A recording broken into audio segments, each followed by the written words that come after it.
রাসেল পাসটা বাড়িয়েছিলেন, কিন্তু সেটা তার প্লেয়ার সায়েম পর্যন্ত পৌঁছায়নি। আজহারুল বলটা রিসিভ করেছেন,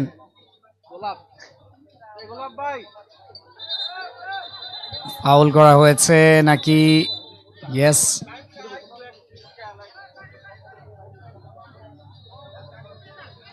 ব্যথা পেয়েছেন আজহারুল সেই জায়গায়, এখনো মাটিতে লুটিয়ে আছেন।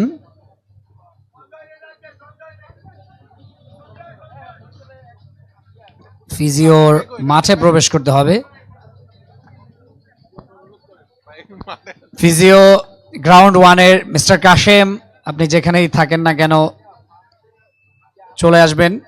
প্লেয়ার আজহারুল ইসলাম, তার সেবা শুশ্রূষার প্রয়োজন পড়েছিল, যদিও তিনি এখন উঠে দাঁড়িয়েছেন।